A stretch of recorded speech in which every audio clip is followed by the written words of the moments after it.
Hi అండి, అందరికీ నమస్కారం. వెల్కమ్ టు అవర్ ఛానల్ తెలుగువారి ముచ్చట్లు.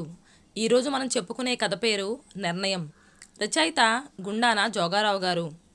ఇన్ఫోటెక్లో సాలిడ్ 7 అంకెల సాఫ్ట్వేర్ని. వయసు 25+2. 5 ఏళ్లుగా బెంగళూరులో పీజీగా స్నానకోత్తుర్ని. నచ్చింది తినటం, మెచ్చింది త్రాగటం. జీవనసరళిగా కొనసాగుతున్న నాకు బామ్మల పోరు లేదు, కానీ అమ్మ తీరు భరించలేకపోతున్నాను. విశాఖలో ఉంటున్న అమ్మని ఫోన్ చేస్తే ఒక్కసారి ముక్తాసరిగా, మరోసారి నిష్ఠూరంగా మాట్లాడుతుంది. ఓ రోజు ఉదయాన్నే ఫోన్ చేసి బెంగళూరులోనే జాబ్ చేస్తుందంట, ఫోటోలో చూడముచ్చటగా ఉంది అంటూ హింటించింది. ఫార్వర్డ్ అయిన వివరాలు చూసి పర్వాలేదు అనిపించడంతో గీతని ఒక హోటల్లో సాయంత్రపు తేనీరులో కలుసుకున్నాను. తన బిజీ లైఫ్ వివరించింది. ధారాళంగా స్విగ్గీ, జొమాటోల ప్రాధాన్యత తెలియజేసింది గీత. ఆఫీస్కు వెళ్ళటానికి ర్యాపిడో బైక్ సర్వీస్ ఎలా వాడుకుంటానన్నది వివరించింది. వీకెండ్ రిలాక్స్లు, లాంగ్ డ్రైవ్లు జీవితాన్ని ఎలా చైతన్యవంతం చేస్తాయో ఆసక్తిగా చెప్పింది. గీత చెప్పినవన్నీ సహనంతో విని చిరునవ్వుతో వీడ్కోలు పలుకుతూ నైస్ టు మీట్ యూ అన్నాను. గీత వెళ్తున్న వైపు ఒక్కసారి చూసి, పెళ్ళంటే బ్రహ్మ పదార్థం, బ్రహ్మచారులకి అర్థం కాని యథార్థం అనుకుంటూ గట్టిగా నిట్టూర్చాను.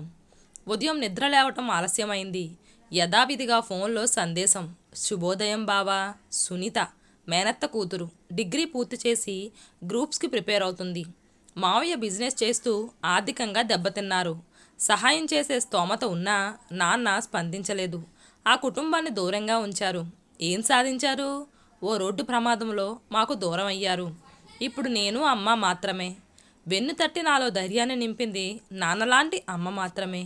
7 అంకెల జీతంతో నా ఉద్యోగం, బాధ్యత, టెన్షన్, అనియత పనిగంటలు, కర్ణుడి కవచకుండలాల్లా విడదీయలేని ల్యాప్టాప్, కుటుంబం, సంసారం, ఒక ఇల్లు, ఇవన్నీ అందంగా ఒద్దికగా తీర్చిదిద్దుకోవాలంటే నాకో తోడు కావాలి. నా పరిస్థితిని అర్థం చేసుకునే జోడు కావాలి. మనల్ని మనలా ప్రేమించేవారిని పొందే జీవితం చాలు. అదే పెద్ద అదృష్టం.